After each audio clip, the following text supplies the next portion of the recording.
Welcome once again, folks, to the Hour of the Time and our ongoing series of the exposure of the origins, the history, the doctrine, and the identity of Mystery Babylon. I'm William Cooper. Many of you have written letters and asked, how does one get into the mystery school since no one ever hears anything about it? And there appears not to be a campaign of recruitment, and you're absolutely right. In our research, we have found the requirements to be simple. Be of sound mind and body, have a sincere desire to be illumined, and simply knock upon the door. Well, to continue, remember that the first religion in the world was the religion of the worship of the heavens.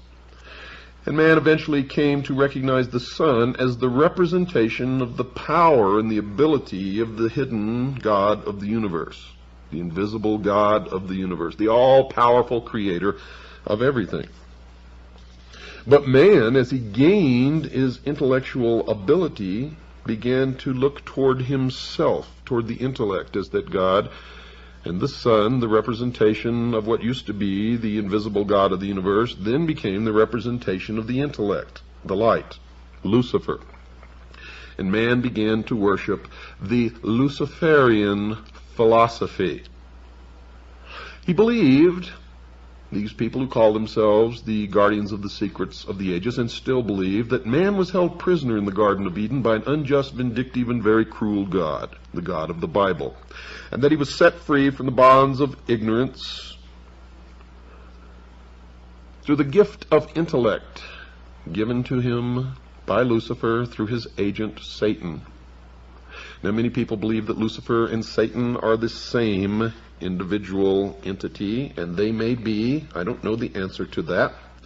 I just know what the mystery schools believe, and I know what I personally believe, and what I personally believe doesn't have any bearing on anything. Knowledge, the truth, is what counts, and that's what we're trying to get to the bottom of here. Now, eventually, this philosophy of worshiping the intellect, or wisdom, or the mind, became known as Gnosticism. And the followers of Gnosticism began to be known as the Gnostics. An extraordinary number, folks, of exceedingly bizarre talismans and inscribed stones bear witness to the power of the secret Gnostic organizations, which flourished in various forms during the few centuries immediately before and after the rise of Christianity in the Middle East. You see, one of the oddest emblems of these schools was the figure of Abraxas. Now, that's a human body clothed in a Roman soldier's garb, wielding a battle axe as if threatening an enemy. Now, in its left hand, it carried an elliptical shield upon which the words of power Iao and Sabaoth were sometimes written. The head of this fearsome being was that of a cock with open beak. Now, that symbolized the rising of the morning sun, because the cock crows with the sunrise. 4 legs, it had twin serpents. The serpent throughout history has always been a symbol for wisdom, the gift of intellect, coiling to either side. Underneath the figure sometimes lay a conventionalized thunderbolt. Now, who was Abraxas?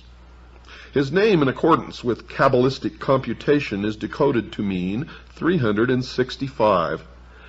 Isn't it absolutely incredible that every single time we investigate one of these, it leads directly to the sun. For 365 days, or the number of days in the year, or the exact number of days that it takes the earth to make one revolution around the sun. Amazing. There was no god or idol belonging to the society, and this is where man made the transition from worshiping a god to worshiping the mind. The Abraxas figure merely represented the aspects of power which went to make up the supreme intelligence, the all-power. The body was man himself. The bird stood for intelligence and the hailing of light, illumination, which is the cock's habit at dawn. The tunic represented the need for struggle or revolution, socialism. The arms, the protection and power given by the dedication to the gnosis, or knowledge. The shield was wisdom. The club or whip, power. The two snakes meant nous, insight, and logos, understanding, primordial knowing, which was the gift from Satan, the snake, the serpent. By means of this diagram, Gnostic teachers inculcated the theory that man comes to his full power by developing certain facets of his mind. He must struggle to arrive at gnosis. But this knowledge is of the mystical kind and is not the mere collection of facts. You see, great stress was laid upon personal mystical experience, to and through which the initiate was guided under conditions of great secrecy. The Gnostics did not confine their studies or their teachings to any one religion, but borrowed illustrations from all that were accessible to them. This caused them to be considered Christians, heretics, Jews who were trying to undermine Christianity, remnants of the Persian sun worshippers. They have been widely studied by early Christian sages, and it is upon the opinions of these latter that many conclusions have been formed. Little or no investigation of these, quote, people of wisdom, unquote, has been done by research workers on the spot in Asia and North Africa, where strong and interesting traces of their beliefs and practices still remain. The main teaching states that there is a supreme being or power which is invisible and has no perceptible form. It is pantheism. This power is the one which can be contacted by mankind, and it is through it that man can control himself and work out his destiny. The various religious teachers through the ages, putting their creeds in many different ways, were in contact with this power they claim, and the religions all contain a more or less hidden kernel of initiation. Now, this is the secret which the knowers can communicate to their disciples. But the secret can be acquired only through exercising the mind and body until the terrestrial man is so refined as to be able to become a vehicle for the use of this power, or, in their terms, illumined. Eventually, the initiate becomes identified with the power, and in the end he attains his true destiny as purified personality, infinitely superior to the rest of unenlightened mankind, to the state of apotheosis, where he himself is God. The symbolism in which this teaching is concealed, the methods by which the mystical power is attained, vary from one Gnostic society to another, but the constant factor is there: the attainment of that which humankind unconsciously needs. You see, the Gnostic claims that within every man and woman there is an unfulfilled urge which cannot be given any proper expression in the normal way, because there is no social means by which it can be fulfilled. This feeling has been put into man in order that he may seek the fulfillment which the Gnostics can give him. His search for completeness in love, trade, professions, theology is vain and unsuccessful. The theories of the various schools, folks, of Gnosticism with which the Christian clerics came into contact are very much secondary to the rituals and practices which are used to produce the gnosis, the enlightenment, the illumination. This has not been fully understood by too many people who devote much space in trying to work out the beliefs of the knowers by a perusal of their writings or by reports which have been given them by others. Simply, folks, because they do not understand the symbolism. It is not clear to them. It is veiled. It is the esoteric wisdom. What were and are the Gnostic practices? Well, first, discipleship and the inculcated belief that the initiate must struggle, must devote himself as much as possible to the identification with the power which inspires all. Secondly, there are two kinds of men: those who are bound to the earth and to matter, and those who can refine themselves. It is from the latter class that aspirants are chosen, they claim. In every instance that we've investigated, they may choose them from the latter class, but they all end up in the first.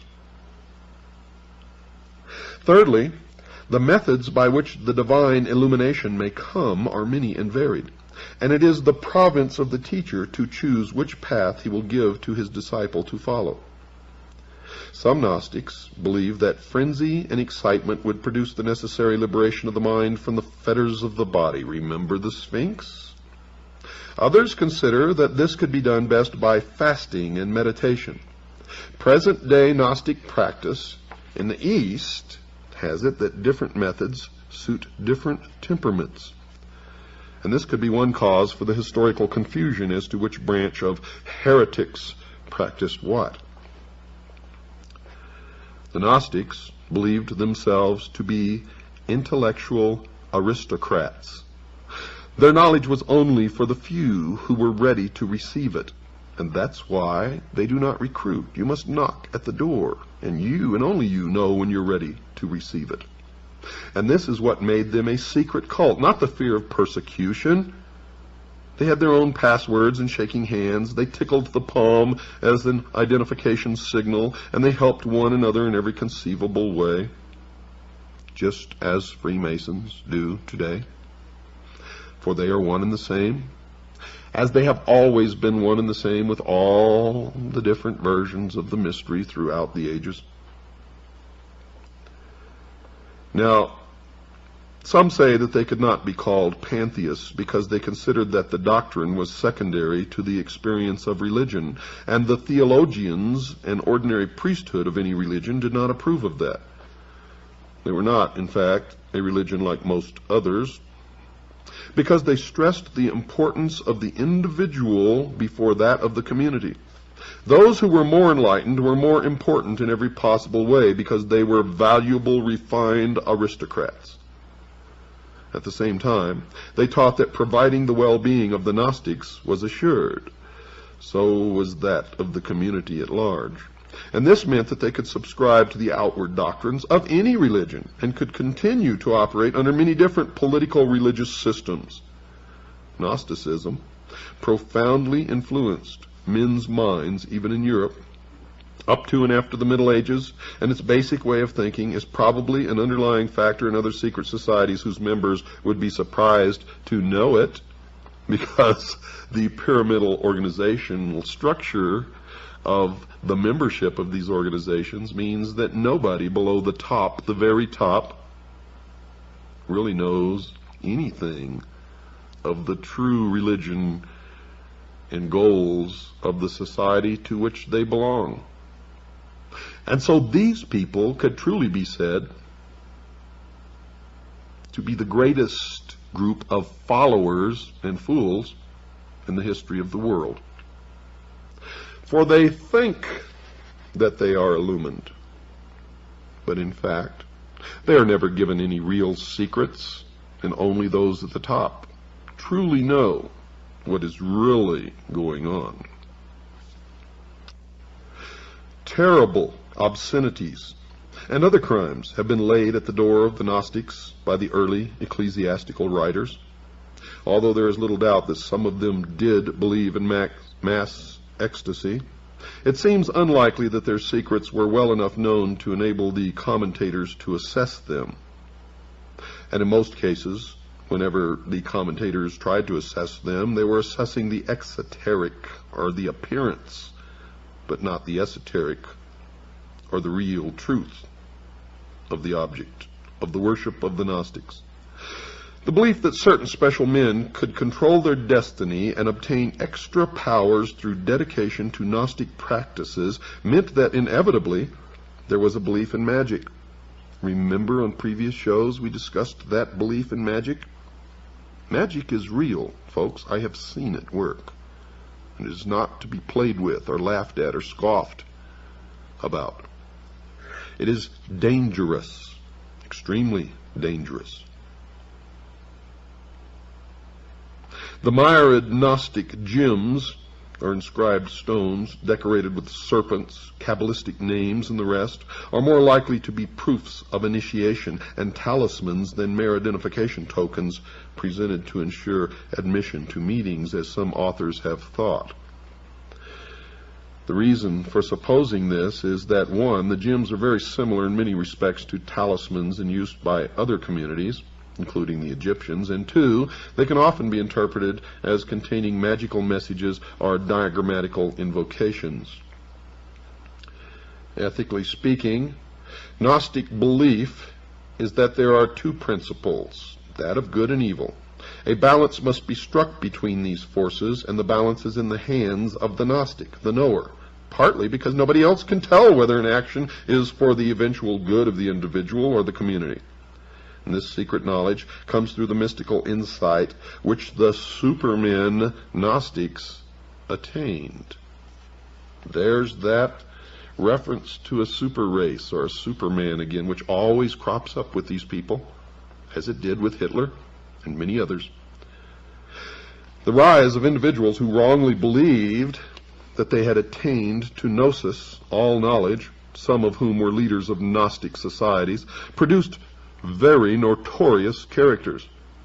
Those who followed the way of the Ophite branch glorified the serpent who tempted Eve, and they still do that today. They did this because this snake, by his actions, brought knowledge into the world, gave man the gift of intellect, the use of which will bring him to the state of apotheosis, where man himself will be God. Basilides was a leader who taught that Jesus did not die on the cross, and you will see this crop up all through the history of the mystery schools, even in the Knights Templar. Since matter and material things were considered to be a part of the inferior non-spiritual world, the sect known as the Cainites called upon everyone to destroy those things which belonged to the world, and they called themselves the Destroyers, and their god is the Destroyer. These deviations and aberrants have attracted the greatest attention, as is natural, and the quieter teachers of the creed have received less attention. The pious horror with which the less respectable Gnostics were viewed by the early Christian fathers has stamped itself forever on Western literature and belief about the, quote, enlightened ones, unquote. But in more than one place in the Middle East, as well as in small groups in Western Europe, there are still followers of various schools of Gnosticism. They mainly follow the ideas held by Valentinus, with some variations. And this school teaches its initiates that matter is more evil than good, that man must be purified by mental concentration, that after death man will rejoin that from which he has been severed, and will be unified with those whom he loves in the great intelligence.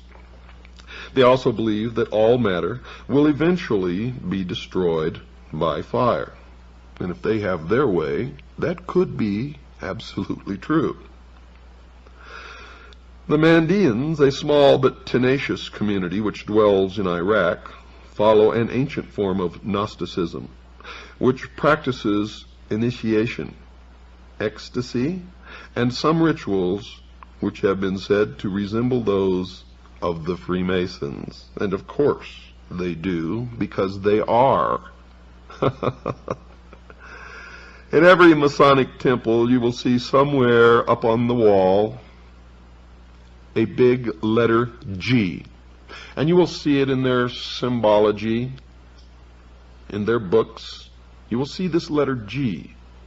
And if you ask a Freemason, being bound to the oath never to tell you or reveal the secrets to the profane, which is what they call those who are not initiates or adepts in the mysteries, he will tell you that it stands for God, but that is a lie. It does not stand for God, for I have researched it deeply all the way up the ladder of the stages of initiation.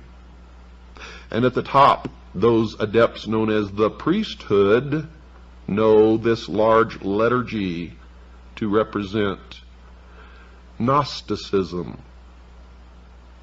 And it is an admission that they are indeed the recipients of the ancient Gnostic. They are Gnostics, and they are looking to attain the Gnosis, through which they will receive apotheosis.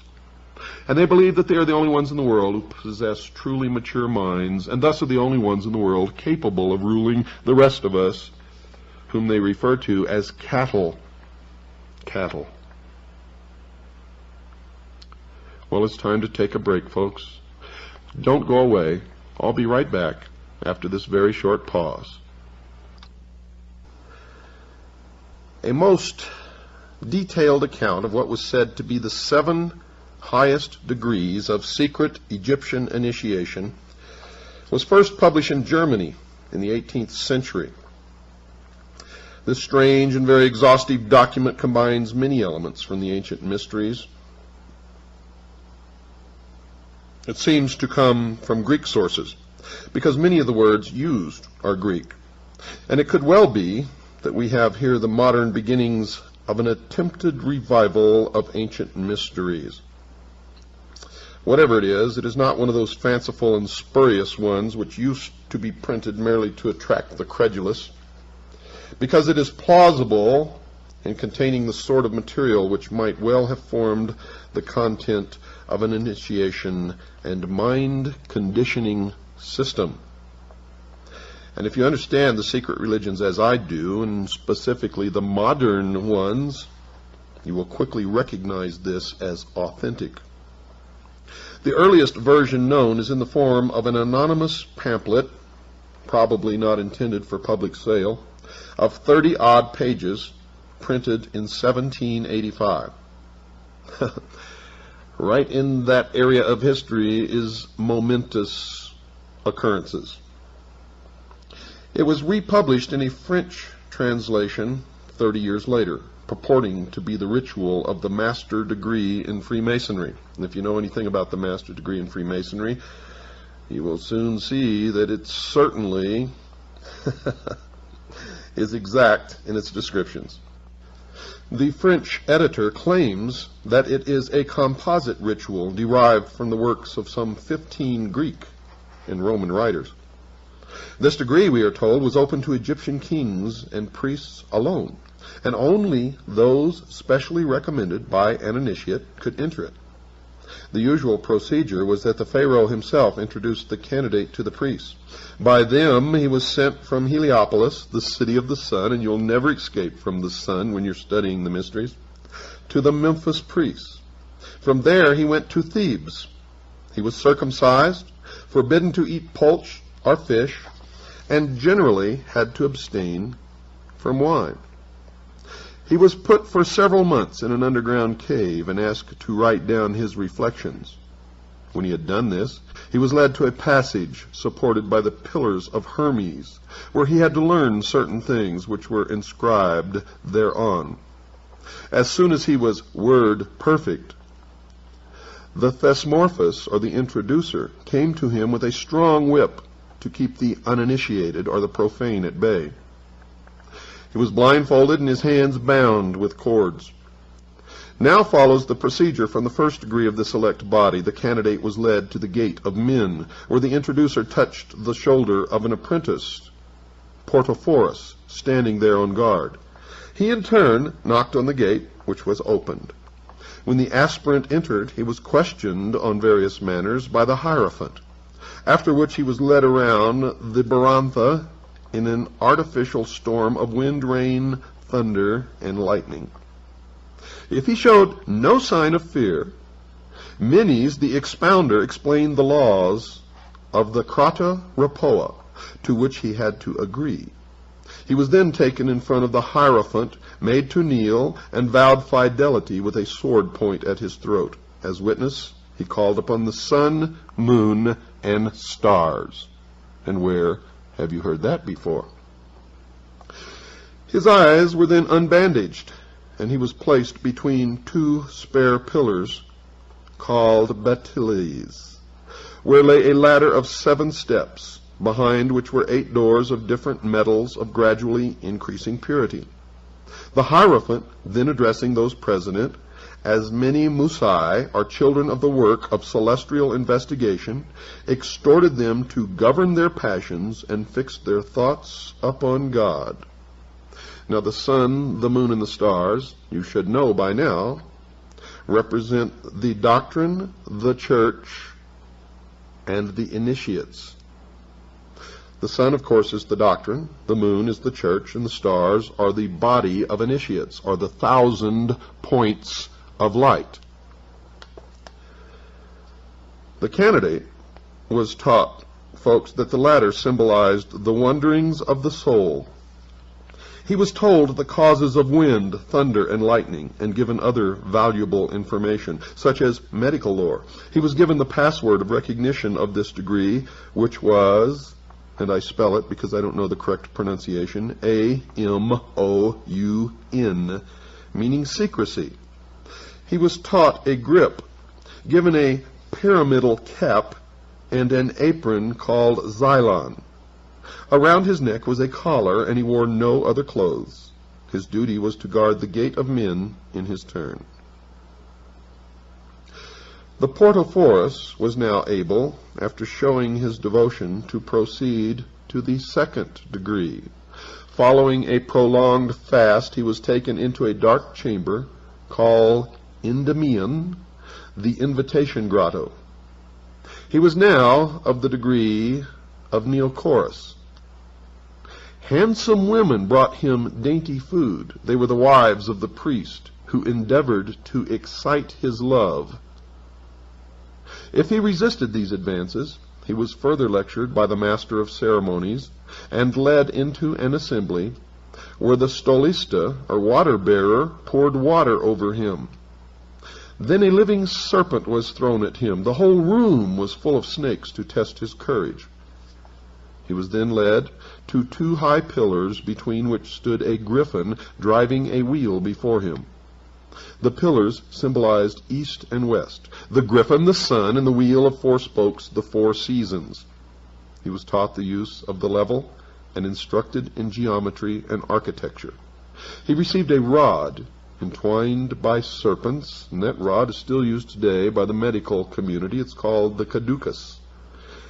And he received the password Heave, meaning serpent, and was told the story of the fall of man.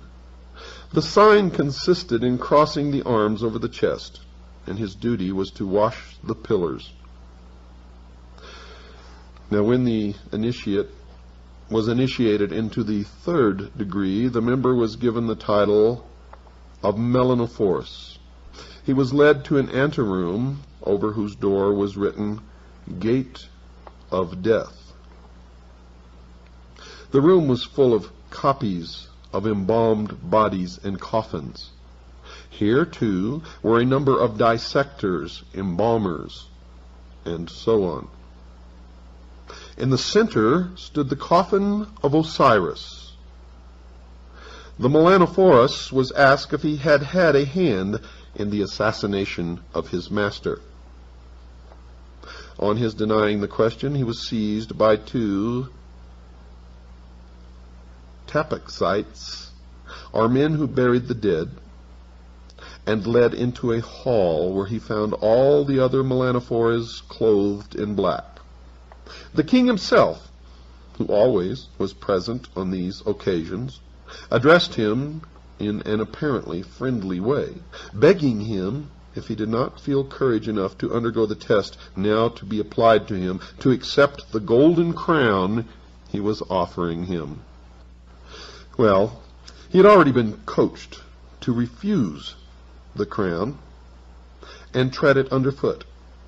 At this insult, the king called for revenge. Raising his sacrificial axe, he touched the head of the initiate. And in one famous initiation, the king actually beheaded the man. The two corpse carriers threw him on the ground, and the embalmers wrapped him in bandages. All who were present wept. Now he was led to a gate over which was written, Sanctuary of the Spirits.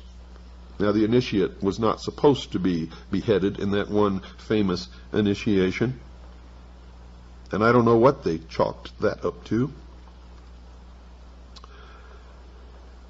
Now, standing before the gate, the initiate waited. On its being opened, thunder and lightning struck the apparently dead man. Charon received him as a spirit into his boat and carried him to the judges of Hades. Pluto sat on his judgment seat, while Rhadamanthus and Minos, as well as Aethon, Nicreus, Alastor, and Orpheus, stood beside him.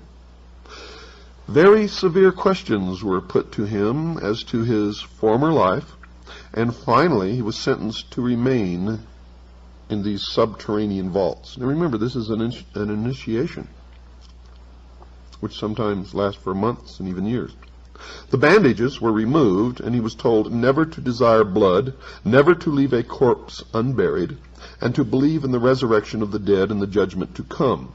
Now remember, this is long centuries before Christianity.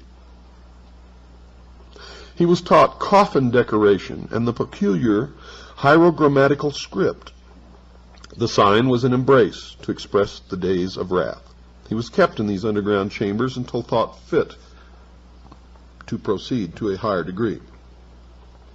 These, quote, days of wrath, unquote, generally lasted for a year and a half, until the initiate was ready for promotion to the 4th degree. The Battle of the Shades. He was handed a sword and a shield and taken through dark passages. He met certain persons presenting a frightful appearance, carrying torches and serpents. He was attacked with the cry of Panis. He defended himself bravely, but was always taken prisoner. His eyes were bandaged and a cord placed around his neck. Dragging him into a hall, the specters disappeared. He was led into the assembly of initiates, and his eyes unbandaged.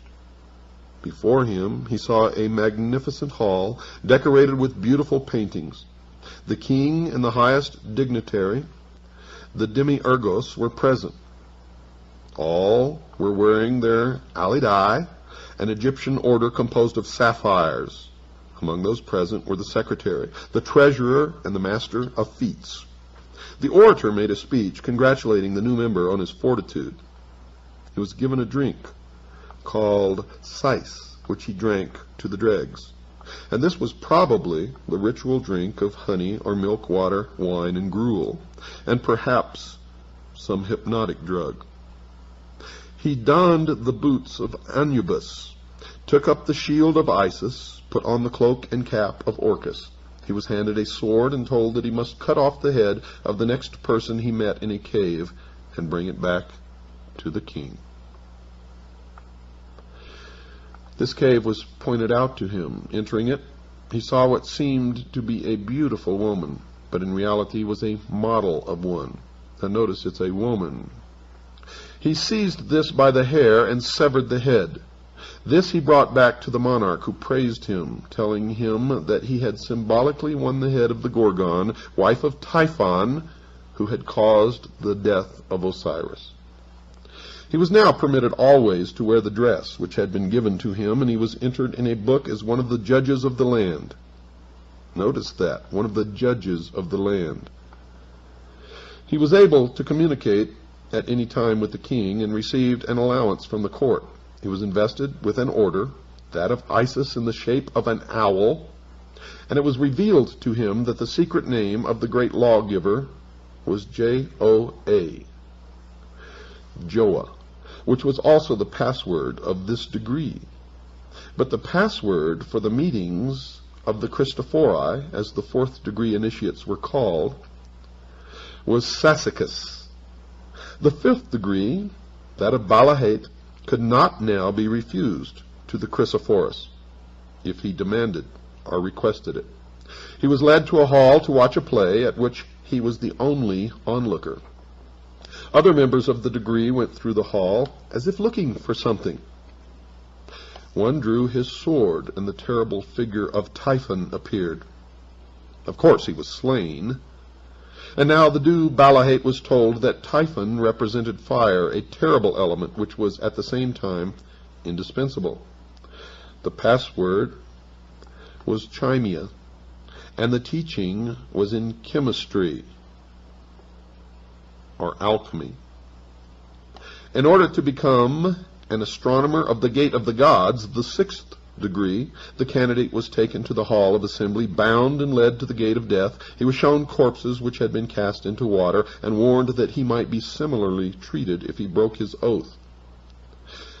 He was given some teaching in astronomy, and taken back to the gate of the gods, where he looked at the pictures of the gods while their histories were explained to him. A priestly dance took place, symbolizing the course of the heavenly bodies. He saw a list of members of the order throughout the world, and learned the password Ibis for watchfulness. The last and the highest degree was that of Propheta, in which all secrets were laid bare. It was conferred following public processions, and when the permission of the king and all the highest members had been obtained, the members secretly left the city by night, and retired to some houses built in a square and surrounded by pillars, by the sides of which were placed alternately a shield and a coffin, whose rooms were painted with representations of human life.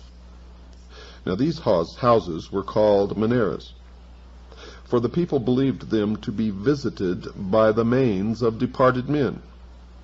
On their arrival at these houses, the new member, now called Prophet, or Saphanath Panka, a man who knows the secrets, was given a drink called oimeles, and told that now all trials were over. He received a cross of peculiar significance, which he was always to wear. He was clothed in a wide, white-striped dress called itangi. The usual sign was crossing his arms in his wide sleeves. He could peruse all the sacred books written in the Ammonite language. His greatest privilege was having a vote in the election of a king, and the password was Adan. These mystical societies always continued, and one of special interest is the powerful society in Afghanistan in ancient times called the Roshaniya, or Illuminated Ones. There are actually references to this mystical cult going all the way back through history to the House of Wisdom at Cairo.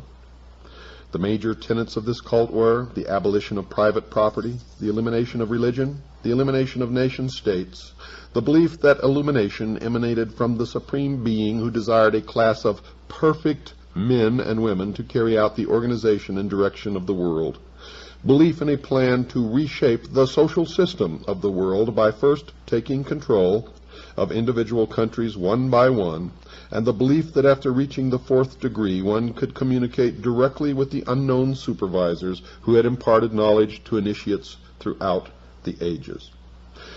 The Roshaniya also called themselves the Order.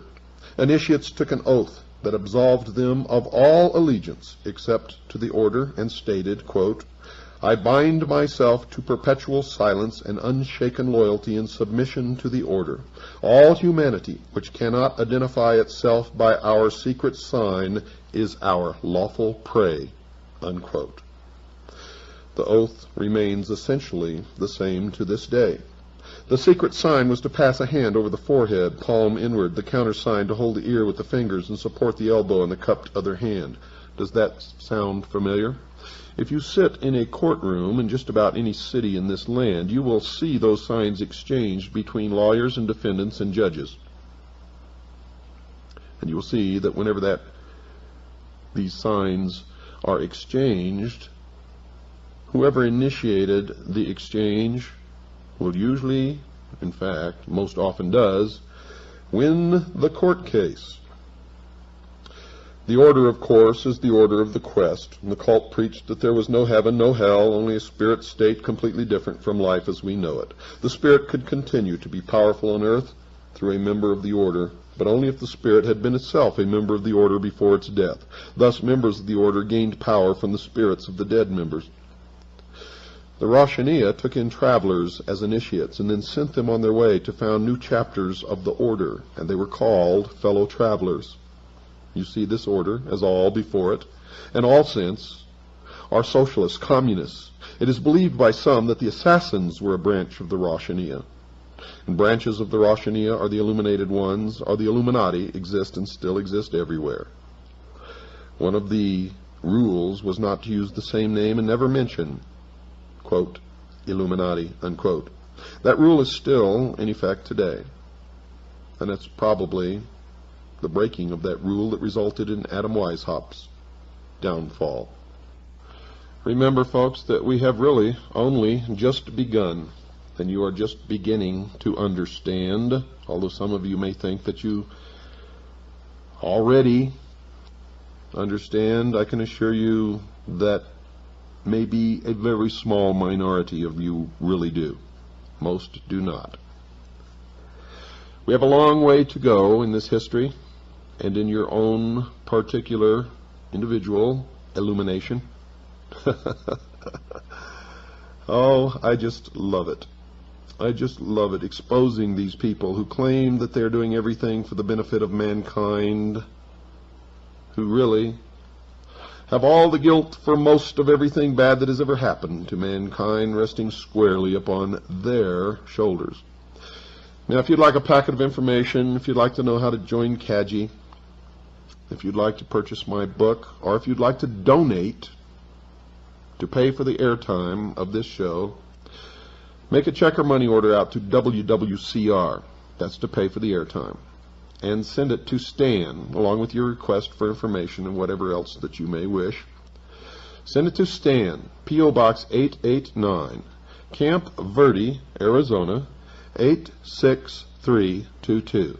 That's Stan, P.O. Box 889, Camp Verde, Arizona, 86322. Or you can call Stan and talk to him on the phone. He's a really wonderful guy. You'll enjoy it. Call him at 602-567-6109. That's 602-567-6109. Next time, folks, we're going to talk about the old man of the mountain. And we're going to continue the history of the order through the ages. Good night, and God bless you all.